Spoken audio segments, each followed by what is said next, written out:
How's it going, everyone? I am Count Jinsula, and welcome to another Pokemon Go deep dive video. Okay, so during this upcoming weekend, we're going to be getting Larvitar Community Day Classic, and we will be able to get Tyranitar with the move Smackdown once again. It's been a few years since we first had Larvitar Community Day, and plenty of rock types and dark types have been released up until now.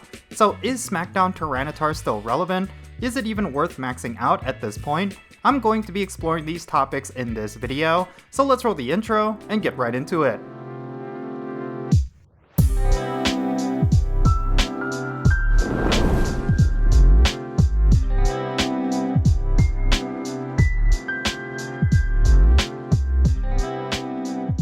Alright, let's talk about Tyranitar. This Pokemon is one of the most iconic Pokemon to ever come to Pokemon Go. When it first arrived to the game, a lot of players went all out trying to get a Tyranitar with solid IVs. This was because it was the best Dark type and Rock type Pokemon in the game at the time. Well, it's been a few years since Tyranitar was released into the game, and plenty of really good Dark types and Rock types have been added since then, and most of them are much better in terms of raid damage and PvP.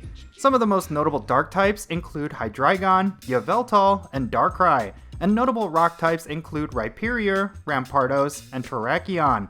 These aren't even including Shadow and Mega Evolutions of these types, which are quite numerous. So, is there even a point to having Tyranitar? Is there still a way for this Pokemon to be relevant? Well, yes, I do think Tyranitar is still worth having and maxing out.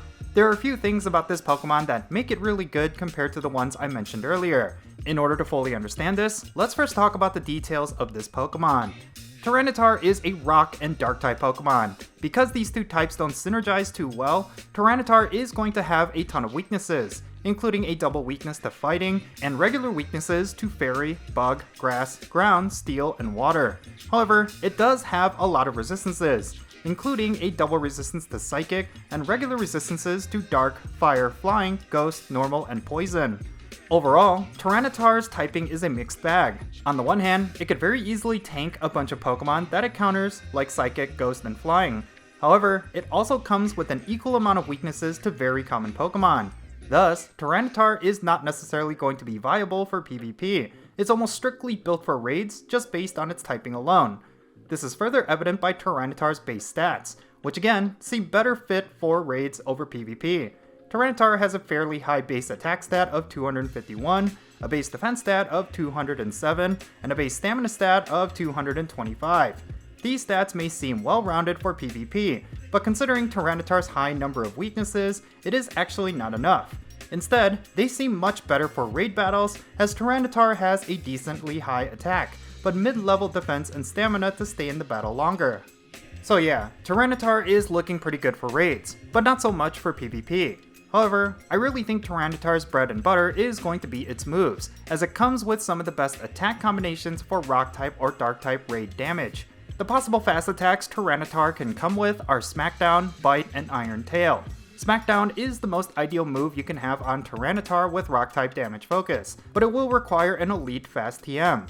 If you are looking for Dark type damage, then Bite is the obvious choice. The charge attacks that Tyranitar can come with include Stone Edge, Crunch, and Fire Blast. Again, go with whatever attack matches the type damage you are looking for. Stone Edge is the best for Rock type damage, and Crunch is the best for Dark type damage. So yeah, regardless if you're going for Rock type damage or Dark type damage, Tyranitar is going to be pretty good. It may not be at the top of the list of raid damage dealers for each of these types, but it is still decent. Tyranitar can deal a good amount of damage, while surviving longer than others because of its more well-rounded base stats. Of course, raiding is all about dealing as much damage as possible. In most cases, surviving as long as possible is not a high priority compared to how much damage you can deal in a short period of time. Thus, Pokemon like Rampardos and Hydreigon will be preferred in raids. So, is there a reason why Tyranitar is worth your resources? If it's not going to be top tier, what's the point of keeping them around? Well, I can think of two very important reasons why Tyranitar is worth maxing out. First, Tyranitar is actually really good for PvE content that's not raiding. This includes gym battles, Team Go Rocket grunts, and Team Go Rocket leaders.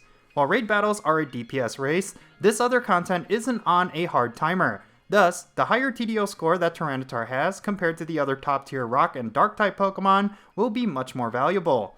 I've been using Tyranitar in Team Go Rocket battles for a long while now.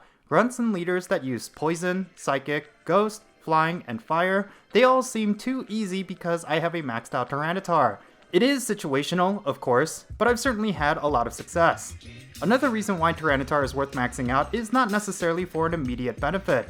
In case you didn't know, Tyranitar will eventually get a Mega Evolution. This will likely be one of the best Megas in the game once it's out. We don't have a time frame on when it will get released, but it will certainly make an impact when it does.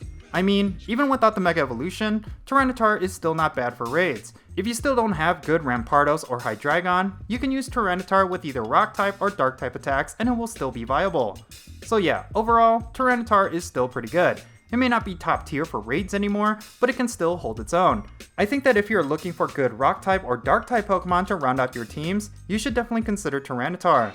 Even though the hardcore player base tends to just focus on meta Pokemon, there are still plenty of upsides to maxing out and using Tyranitar. One more thing that I should mention, Shadow Tyranitar is actually top tier for raids with either Rock type or Dark type damage. It's also available outside of leader battles, at least at the time that I'm recording this video. Thus, if you want to count Shadow versions, then yes, Tyranitar is actually meta for raids. I think no matter what, Tyranitar is worth going after. If you're watching this video before Larvitar Community Day Classic, then I suggest you go pretty hard for that event.